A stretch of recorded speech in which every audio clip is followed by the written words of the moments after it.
acredito muito num projeto que nasce de uma forma orgânica. Então, quando um festival é criado a partir da associação de bonequeiros, ele já nasce muito potente. Então, ser espetacular está no cerne do evento.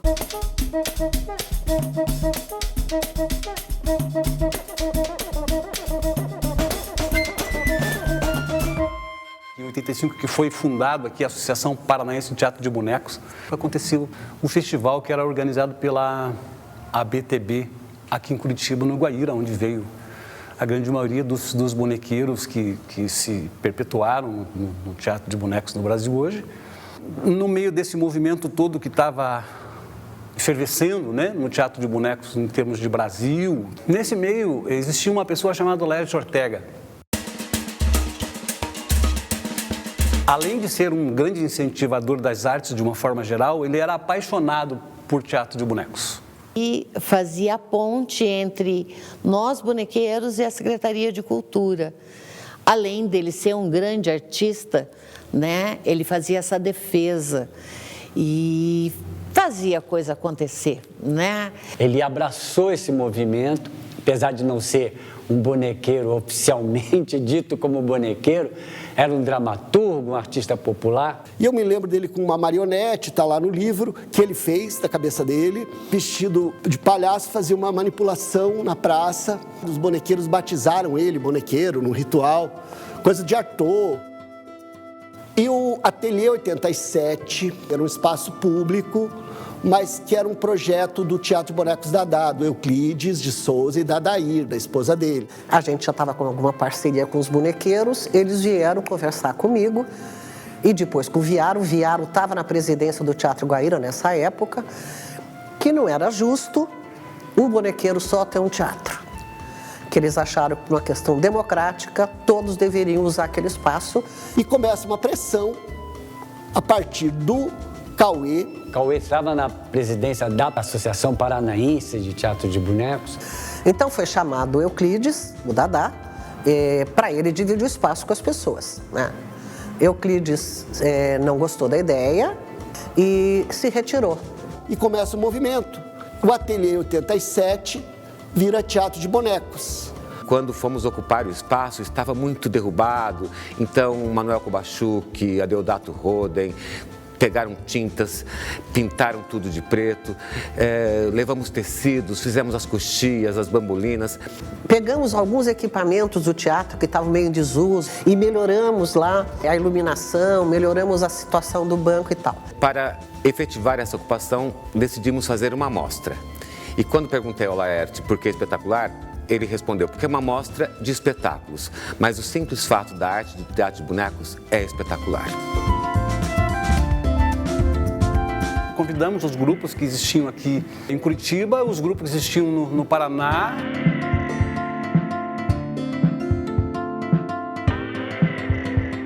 O festival acontece e a mídia, ela acolheu. Então, sem estrutura, aquele teatro começou a lotar.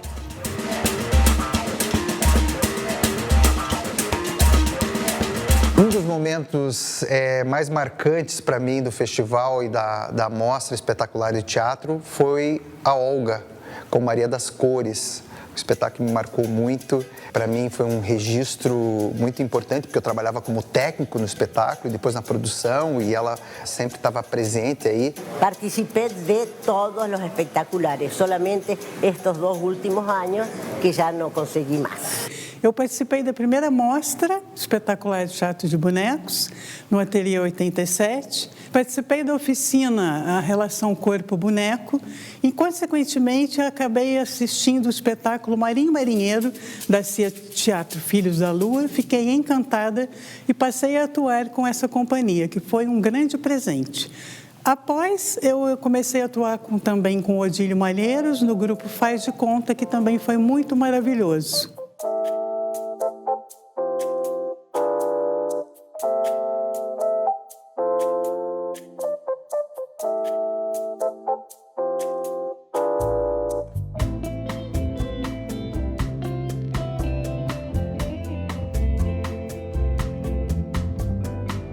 Ana Maria Amaral, uma bonequeira, professora da USP, da ECA. Ana Maria Amaral veio, lançou seu livro, isso reforçava a associação, o movimento bonequeiro, mostrava força, união.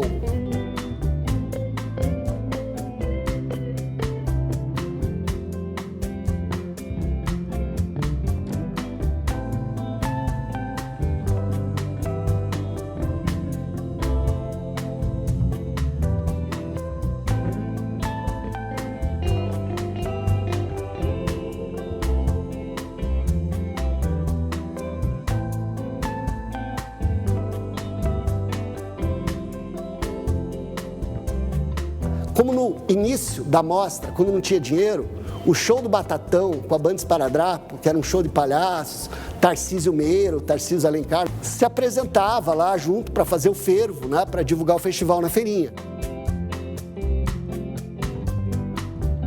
É feita uma exposição de máscaras, eu me lembro aquilo iluminado com velas, a Tadica foi a curadora. Era um momento em que todos os bonequeiros ajudavam no sentido de montar toda a estrutura, de receber os grupos, de fazer a exposição.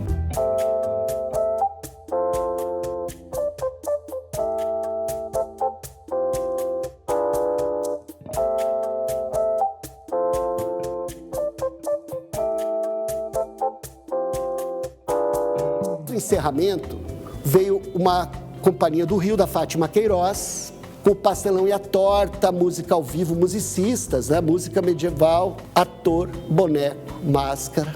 Maravilhoso. Um frio que estava em Curitiba, mas um frio. E as escadarias da Santos Andrade lotada. O festival ali mostrou sua força. Em 1995, eu estava na direção artística do Teatro Guaíra. E Laerte, que eu já conhecia há muito tempo, perguntou se o Teatro Guaíra gostaria de ficar com o festival, né? Claro que imediatamente disse que sim. Então começamos a correr contra o tempo, porque já estava em cima da hora, e eu consegui reservar o Guairinha e o Teatro de Bonecos, que ficava na Mateus Leme, como espaços para o festival.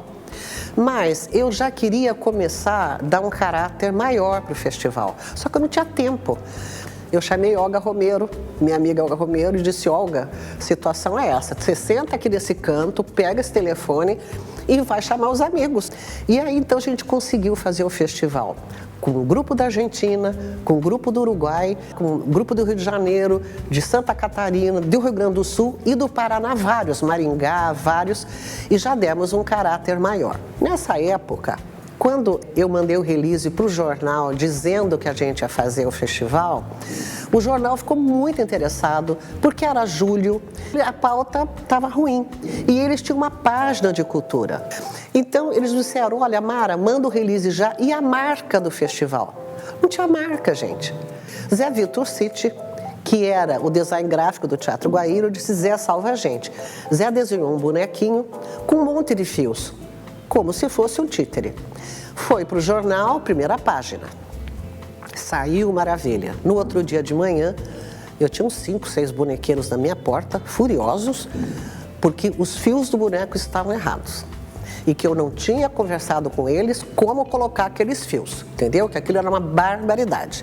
Bom, também, mais água, mais café, mais 3 horas de conversa, explicando para eles que eu não ia perder aquela página de cultura por nenhum fio do mundo. Pedi desculpas e aí o nosso namoro começou a funcionar melhor.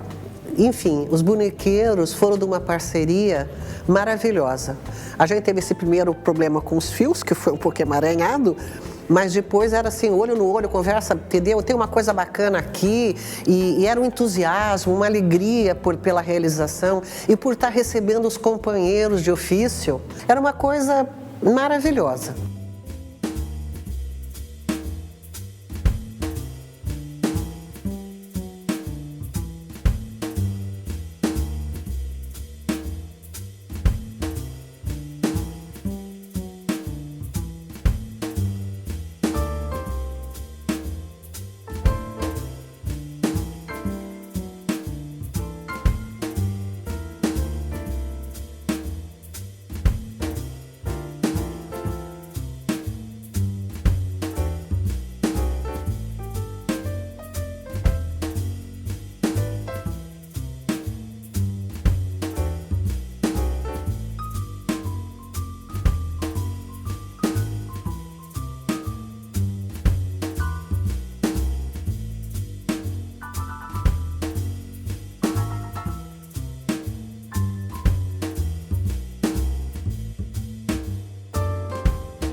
festival foi evoluindo tanto que um ano nós tivemos Rússia, Japão, França, Estados Unidos, Alemanha, Espanha, Itália, todos numa edição só. E mais do Brasil, porque aí nós tínhamos uma parceria com a associação e com os bonequeiros em geral. Eles sugeriam grupos, quando viajavam, olha, eu vi na Itália uma coisa maravilhosa, trazia material, e nós também. E aí, como o festival criou uma importância muito grande, os grupos começaram a nos mandar material de todas as partes do mundo. Em termos até de produção, as articulações que existiam entre os diferentes festivais, né, para que artistas de vários lugares do mundo, né, viessem e ficassem, permanecessem durante o festival. O Festival de Canela pagava as passagens para vir até Canela, daí Curitiba pagava a volta para o país de origem. Então, haviam essas combinações que foi facilitando, né, o que esse festival se efetuasse com tanto sucesso quanto teve, né?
Do Japão, especialmente, veio um espetáculo adulto maravilhoso, que era um amor, uma cena erótica, sensual, um ator, um bonequeiro e uma boneca de panos que iria transformando, maravilhosa. As mães chegavam no teatro com as suas crianças pequenas, embora a gente divulgasse para o mundo, que elas queriam porque era teatro de boneco, bonequinho, queriam que as crianças vissem. A gente colocou uma pessoa na porta do teatro para explicar, só fazia isso, para explicar para as mães que tínhamos em outros lugares para as crianças, em outros lugares, mas que ali, especialmente aquela do Japão, eu me lembro claramente, não era possível.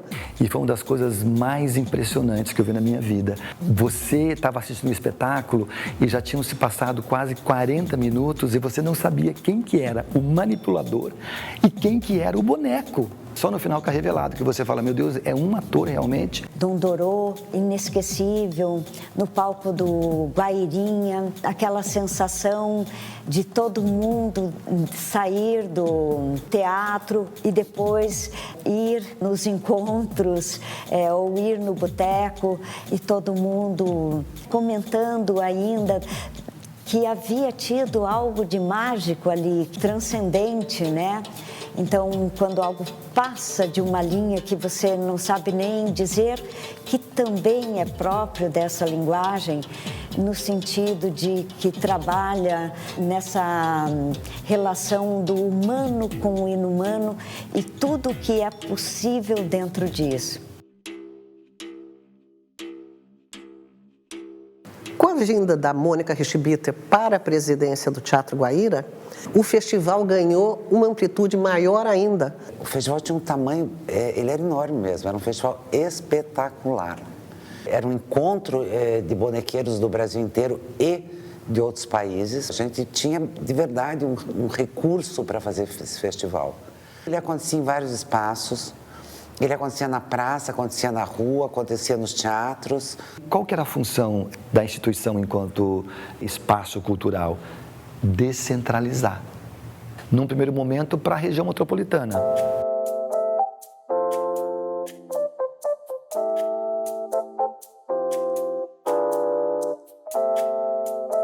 Participamos em 98 do festival, o CWB número 0.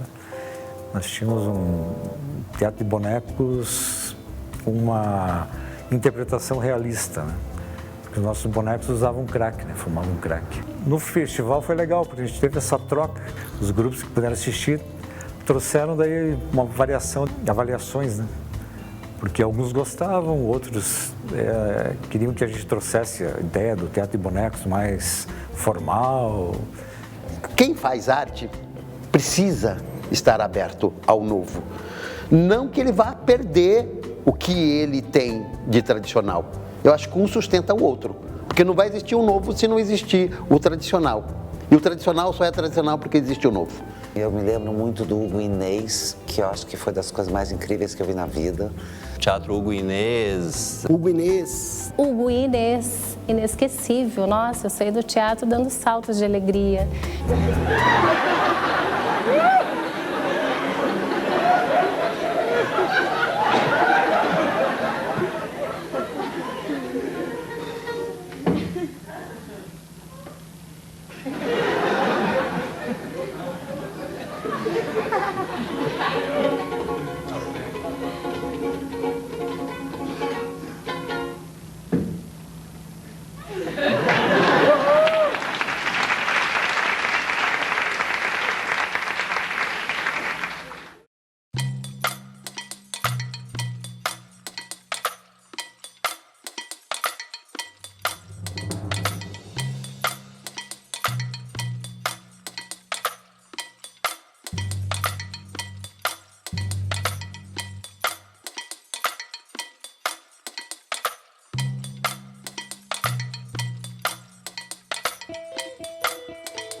Muitos dramas também.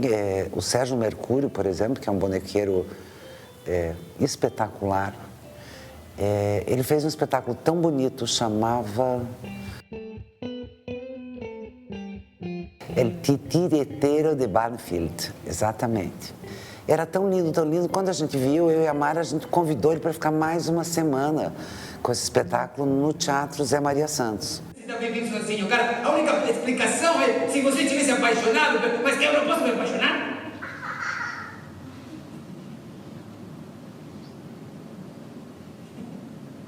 Você tem uma namoradinha? Uma bonequinha? Oi, Bobby, eu sou tua namoradinha. Eu vim pra te beijar, eu vim pra te ver, eu vim pra...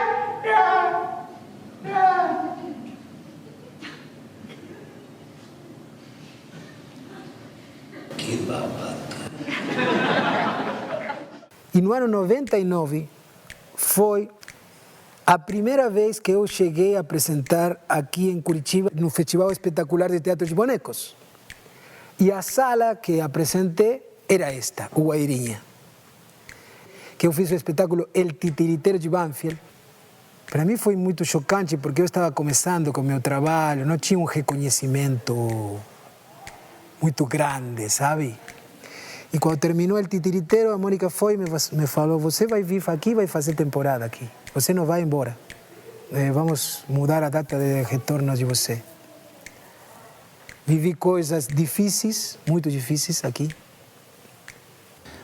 E aí a gente levou um susto, porque na primeira apresentação dele, depois que acabou o festival, era uma terça-feira, ele foi preso em cima do palco, porque como a gente tirava as autorizações para os estrangeiros trabalharem no período do festival, Então, a gente se emocionou com ele, mas a gente não tinha ainda conseguido autorização. Era o dia seguinte da última apresentação dele. A gente estava providenciando. Ele foi preso, denunciado pelo então presidente do SATED.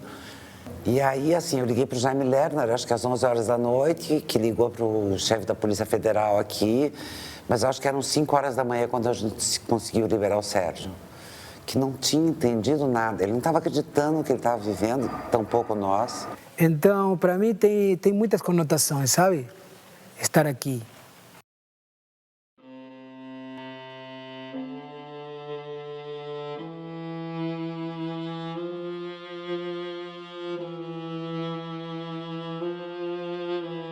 Porque aquilo era um prédio público e onde os grupos se reuniam, faziam espetáculos, realizavam oficinas. Eu me lembro até que nos lançamentos dos festivais era tudo feito lá, era bem legal, assim. O Estado não queria mais manter aquele espaço e simplesmente acabou. Nós fizemos até um protesto, a gente brigou até para ver se conseguia manter o espaço, mas não foi possível.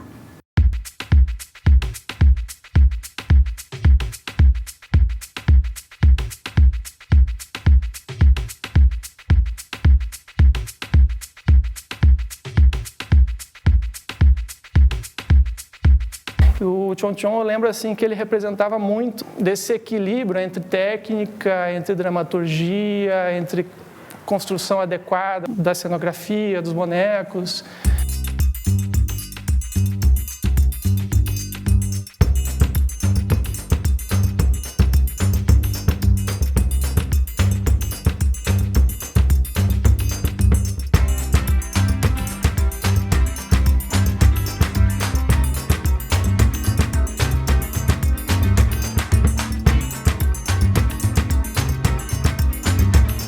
Nos anos que se seguiram, a gente foi ampliando o festival e inventamos uma coisa muito legal, que a gente foi para os hospitais, com homem-palco, com os espetáculos que podiam se movimentar, que podiam sair do teatro. A gente foi para os hospitais onde as crianças estavam internadas fazer teatro de bonecos. Então a gente tomou a cidade, na verdade. E aí a gente queria fazer barulho na rua, claro, né? Já éramos muitos e queríamos fazer barulho. O que a gente fez? A gente chamou Marcelo Caragós e a gente criou a banda do Miro. E saíam tocando pela Rua 15, afora, anunciando o festival. Ou ficavam na frente dos teatros onde tinha o festival, tocando e chamando o público. Tradicionalmente, a gente lançava o festival nas ruínas de São Francisco, porque ali tem a feirinha de artesanato e aquele público ali já era um público que estava nos vendo. E ali também lotava.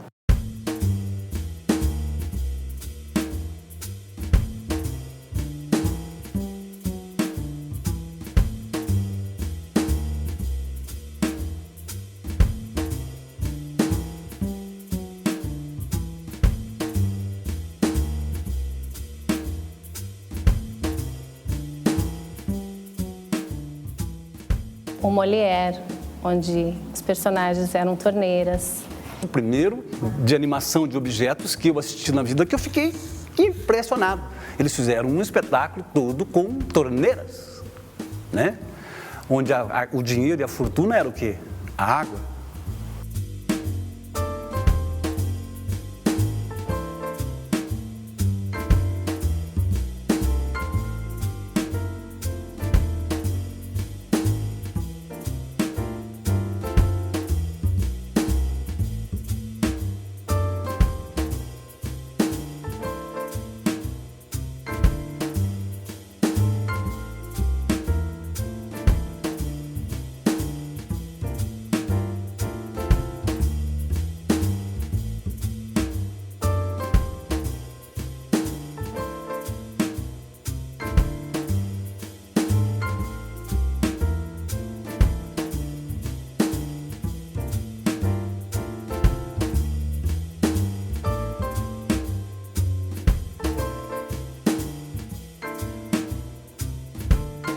O João Araújo, que estava ali no seu primeiro solo, com o Princípio do Espanto.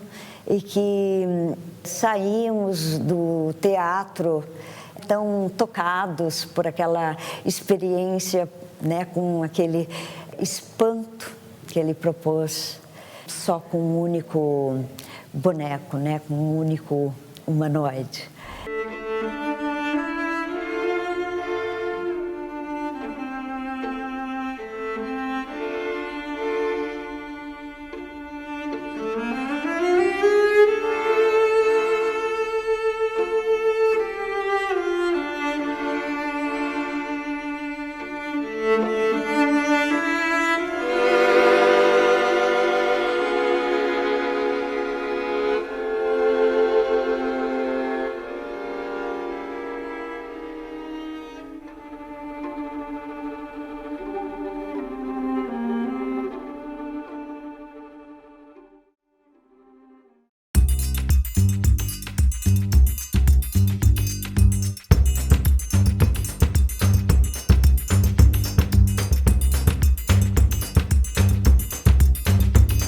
Depois do CWB, a gente montou o Alice, né?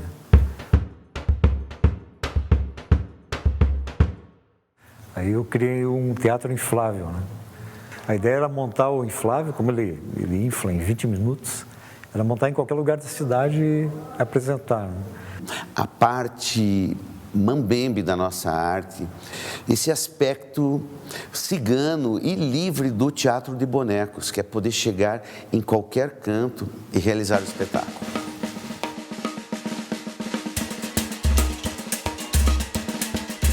As curadorias.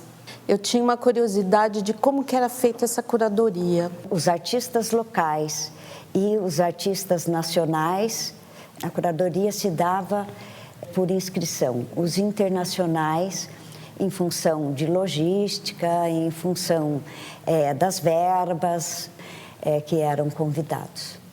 Teve curadoria de Magda Modesto durante muito tempo. Ela deixou uma marca do olhar dela, do olhar de pesquisadora. Ela primava pelo profissional, pelos grandes espetáculos, grandes mestres, grandes nomes, né? Grandes tendências. A Magda, ela tinha uma coisa que eu achava muito curioso e muito bacana.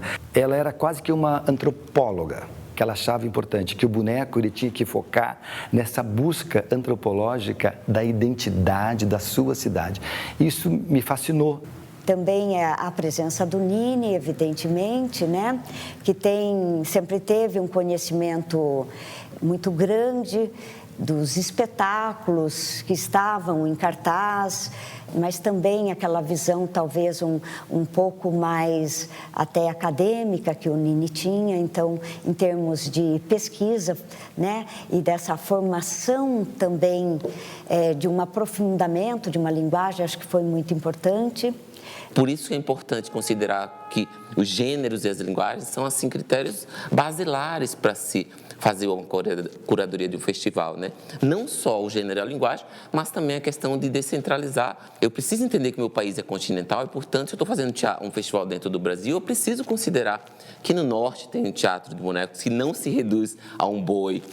O Nordeste tem teatro de bonecos que não se reduz ao mamulengo. Não fazendo uma crítica de jeito nenhum à importância das manifestações populares, né? Então, ele precisa considerar as questões regionais, ele precisa questionar as questões locais, que a arte local é um critério que tem que estar ali. É claro que, estando e sendo uma pessoa de Curitiba, o que se esperava, então, da minha presença também na curadoria, é que a gente fizesse essa seleção em Curitiba. No entanto, às vezes havia conflitos, como que se pensa em estratégias e quais critérios você pode pensar por uma curadoria tão grande, que também não fira, né, os interesses locais. Isso foi sempre muito polêmico, não é algo fácil de se lidar, né? Há sempre muita insatisfação, a maioria legítima, né? Algumas não tão legítimas, né? Com o tempo passou-se a pensar num dos critérios que deveria ser, então, o ineditismo. Isso foi muito polêmico e eu entendo que talvez não o ineditismo, mas talvez uma repetição com muita frequência de um mesmo espetáculo num festival também acabe gerando um distanciamento do público. E é preciso lembrar, né? O público passou a ser muito exigente. Tudo isso era levado em conta na curadoria e entendendo que estávamos fazendo um trabalho numa instituição, onde também há algumas regras, há algumas demandas próprias de uma instituição estadual, né?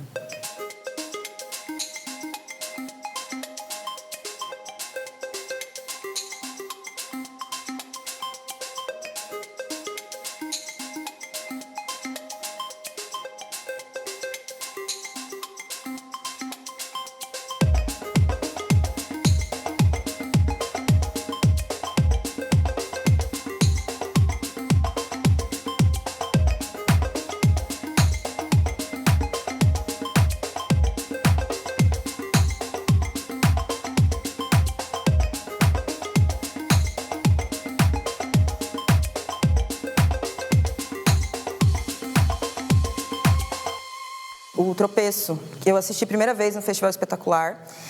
Aí eu descobri mais uma coisa que eu fiquei assim, nossa, a gente nem precisa construir um boneco, sabe, de materialidade, porque eles fazem com as mãos, né? Eu fiquei assim, meu Deus, que coisa mais linda, mais sensível. É isso que é lindo no teatro de animação, né? Um boneco, fios, ou apenas uma mão, apenas um objeto, apenas um tecido, ele te traz esse sentimento, né? Ele te tira daquilo ali onde você está, te leva para outros lugares. A 16ª edição do Festival de Teatro de Bonecos foi aberta com um desfile na Rua 15 de Novembro, no centro de Curitiba. O Cauê, que é presidente da Associação Paraná Teatro de Bonecos, que veio com o compadre Pereirinha da Silva, que vai participar do festival. Mas viu, é Silva. Bonecos no palco e até uma boneca na plateia. Por que você botou essa bonequinha ali? Pra ela assistir teatro. E ela gostou? Aham. O clássico infantil que conta a história do Patinho Feio é apenas um dos 75 espetáculos do Festival Espetacular de Teatro de Bonecos de Curitiba. Na peça 2 números, os atores mascarados brincam com uma corda formando diversas figuras. E muitas vezes nem é preciso falar, os gestos do boneco dizem tudo. O teatro de animação é um teatro, a princípio, um teatro silencioso, um teatro que você toca no íntimo do espectador e se você respeita esse silêncio, né, assim, que envolve a criação de uma imagem, você consegue falar de uma maneira muito sutil, muito delicada.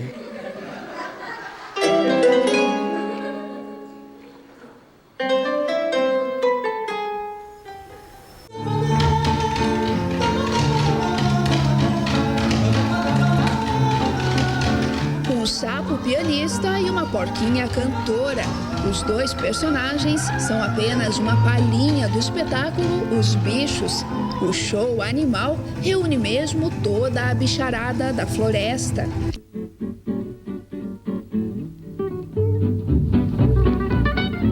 Eu tinha uma boneca que fazia o parto. Essa boneca fazia o parto em cima da mesa para os professores. E ela chegando na minha sala, disse: Denise, isso não é possível, tem que botar num lugar, tem que esconder, isso é uma coisa que tem que ser mostrado no escondido, assim, muito íntimo. É uma coisa bela, é uma coisa que tem que ter intimidade. É como se estivesse vendo por trás de uma fechadura. E aí veio a ideia de criar a caixa.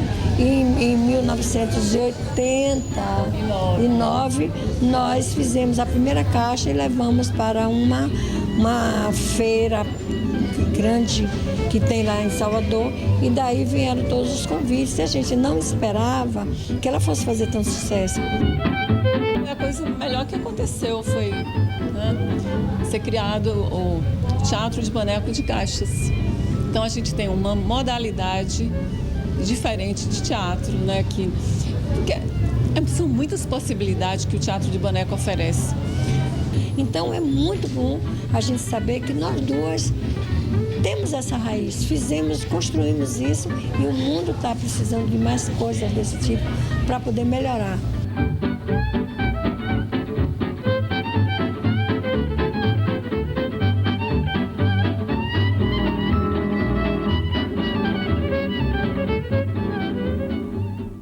Uma peça que me marcou muito foi esta dos Mamulengueiros, que vieram acho que de Pernambuco, acho que vieram. E o legal foi porque tinha música em vivo, né? Daí a música, eu não conhecia o forró tradicional, então como eu sou músico, eles como que aprendi um pouquinho também a parte da percussão também, né? E o verdadeiro sotaque da música da região deles, né?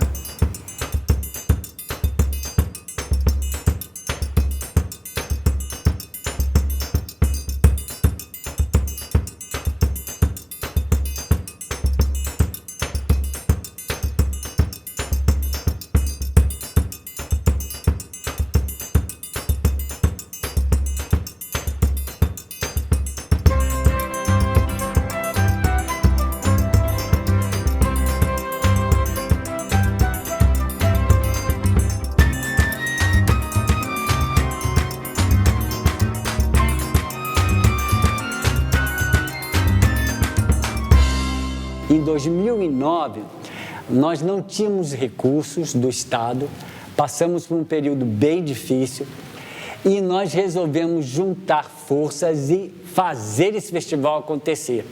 Todo mundo entrou, não tinha cachê, nós falamos, vamos fazer acontecer.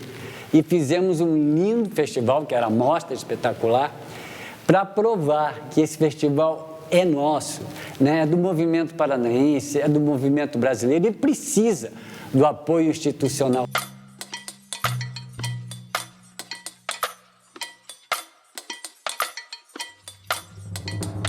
Como um amigo meu me disse uma vez assim, a profissão de teatro de bonecos é a profissão mais bonita do mundo.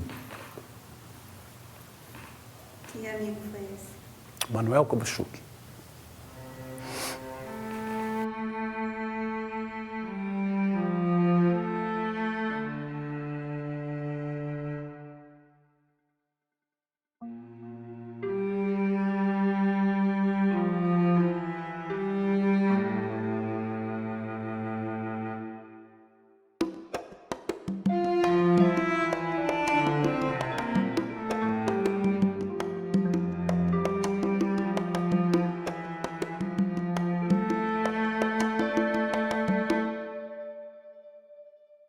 O comércio de peles de animais selvagens ameaça a biodiversidade do planeta. Com esse tema polêmico, o espetáculo A Carroça de Vento diverte e emociona. O teatro de bonecos surgiu há mais de 3.000 anos lá no Oriente e encanta a criançada até hoje. Uma arte onde o boneco ganha vida e interage com a plateia mirim. No palco, os bonecos impressionam. Os movimentos são precisos e contagiam a criançada que está na plateia. São vários personagens. Um sapo brincalhão que anda de skate e desperta sorrisos. A música é o auge do espetáculo. Os dançarinos de gafieira exibem beleza e gingado. Todos esses personagens estão reunidos no espetáculo Fios Mágicos.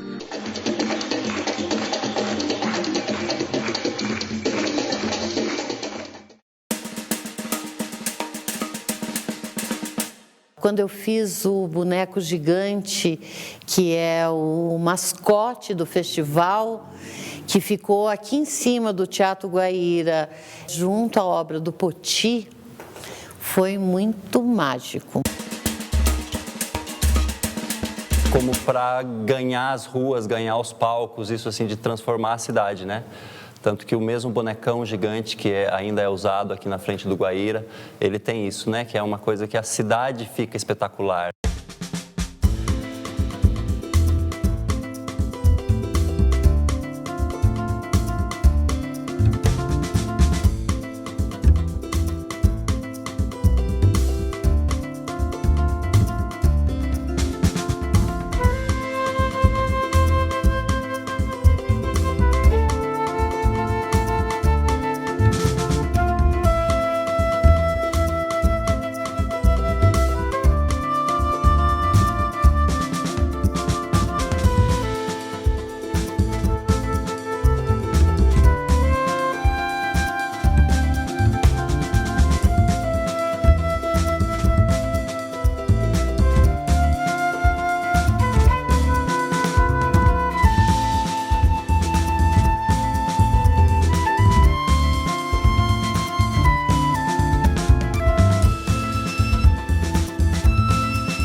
Durante uma semana, o festival ocupa 9 locais diferentes e exibe peças de 31 companhias de 6 estados.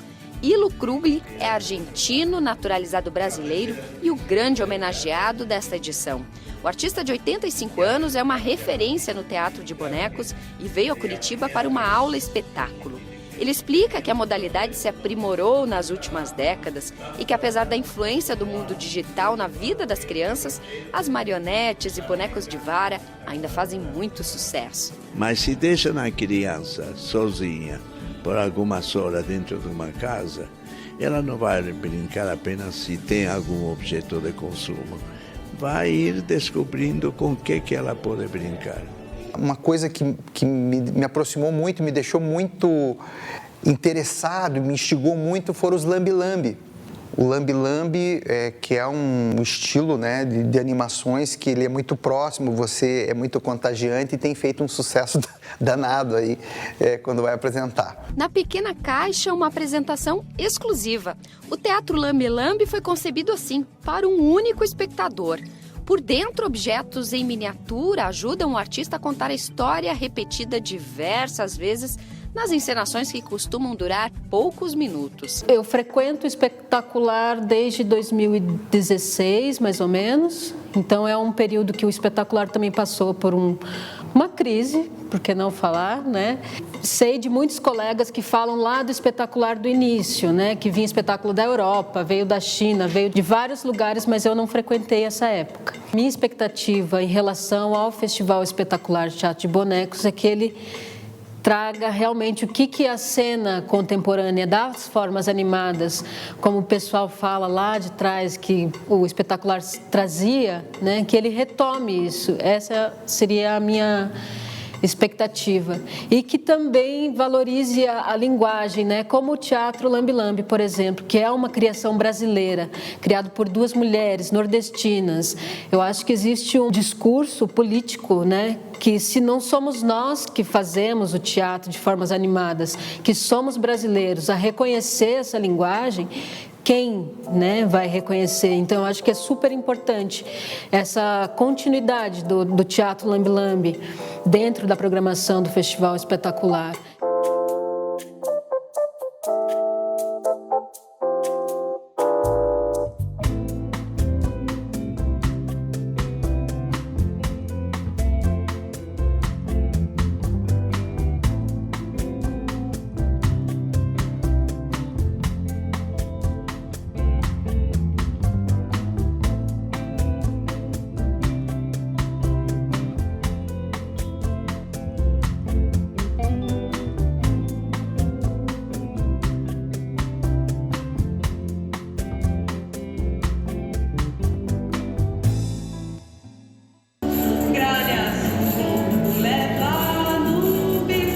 Os espetáculos são uma brincadeira de faz de conta. Bonecos, animais e cenários narram todo tipo de história. Você pode fazer um teatro tradicional de fios, de luva, de vara, mas eu acho que a técnica está para você contar a história. Aqui, crianças e adultos mergulham nas histórias dos personagens animados. Muitos deles podem ser vistos bem de pertinho numa exposição montada na entrada do Teatro Guaíra. O visitante pode conferir os diferentes materiais de confecção e manuseio dos bonecos feitos em tamanhos variados. Ao todo, 10 companhias de teatro do sul e sudeste do país apresentam 30 peças durante o festival.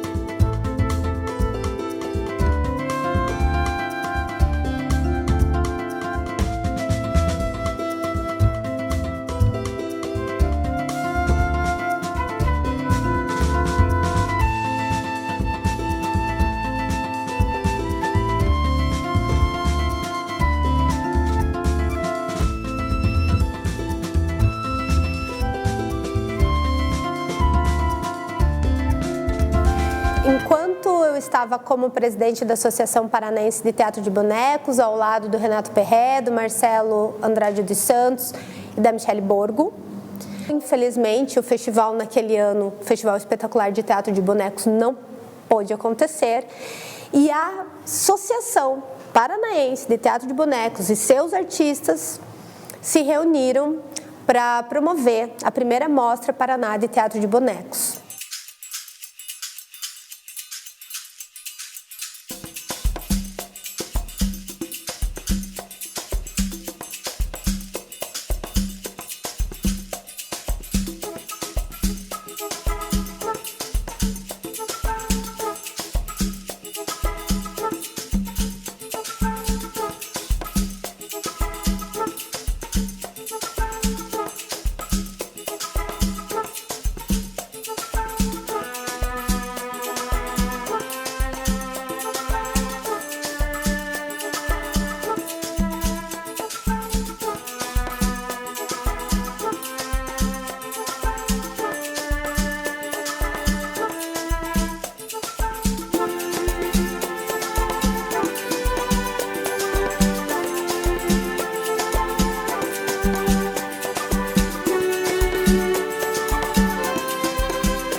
Bem no início de 2020, infelizmente, nós fomos acometidos pela pandemia.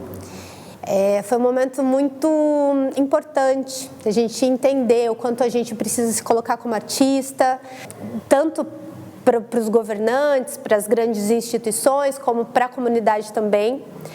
E aí nós fizemos a segunda Mostra Paraná de Teatro de Bonecos, e num formato que para a gente era muito inovador, que era esse formato online. Essa encantaria do boneco, né, ela pode servir e serve, né, muito também para o audiovisual. O boneco no audiovisual, eu acredito que seja uma dessas sementes plantadas na pandemia.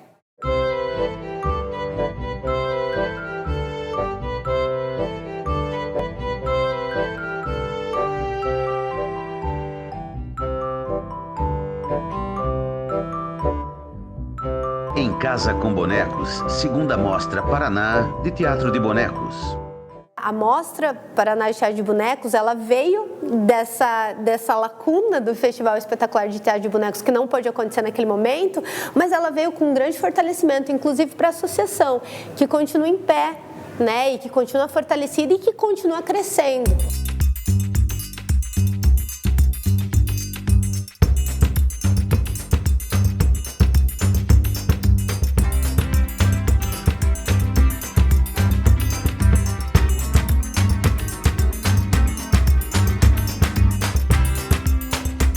A parceria entre a PRTB e o Teatro Guaíra também passava por essa curadoria, um representante dos bonequeiros para contribuir com a curadoria. E eu, assim, pela minha história, pela minha vivência, enfim, pelo olhar como bonequeira, como público e também representante de grupos, né? Para mim ficou muito evidente que nós devemos fazer a reparação histórica, porque em meio a tantos mestres e grandes nomes, também corria à margem grupos que não eram contemplados por uma série de questões que hoje se discute mundialmente em todas as áreas, né, da arte. Então, a curadoria é muito mais do que trazer um grande nome, um grande mestre, isso é também, mas contemplar as mulheres, a cultura negra, a cultura indígena, a periferia, aquele artista ou aquele pequeno grupo não privilegiado e que não teve, não tem, e que nós temos que deixar bem claro que ele tem que ter essa oportunidade de criar e de mostrar a sua arte como todos. Então, nós temos, assim, no espetacular, os últimos, essa vertente de ter grandes nomes, mas também acolher e fazer essa restauração histórica, de trazer todas essas chamadas minorias e que não são minorias, somos maioria.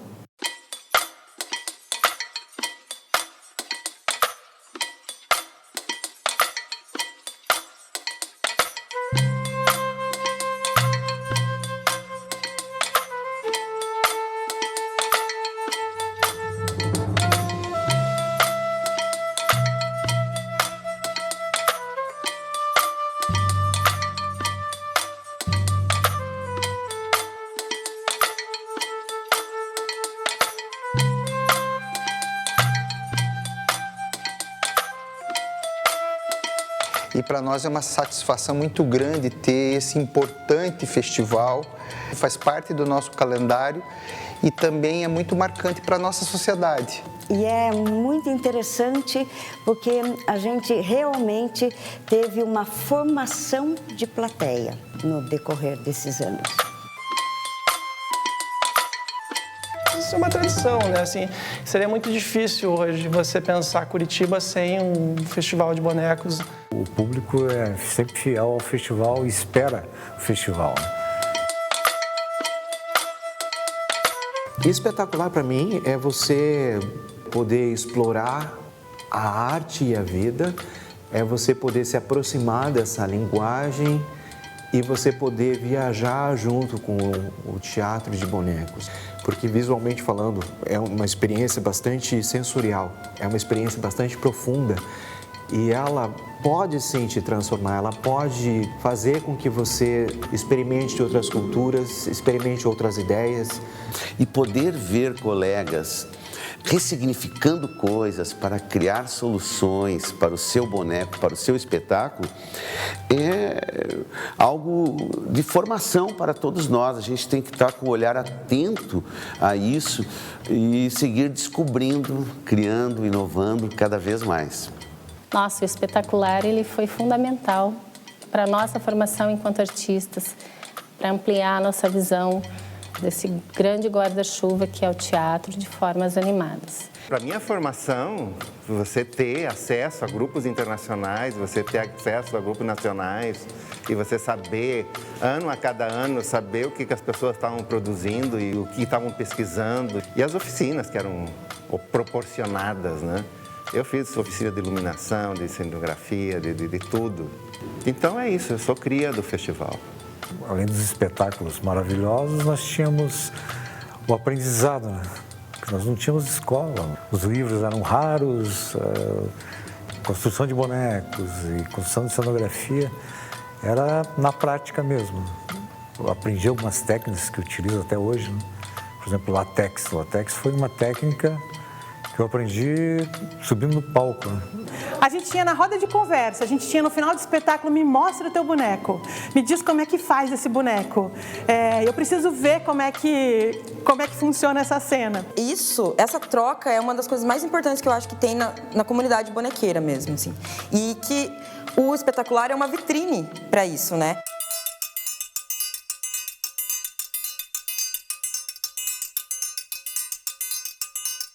Eu faço parte da primeira turma de pós-graduação do Teatro de Animação e Máscaras da Faculdade de Artes do Paraná. E estou aqui para entrar em contato com várias referências, conhecer novos artistas e tem sido muito lindo.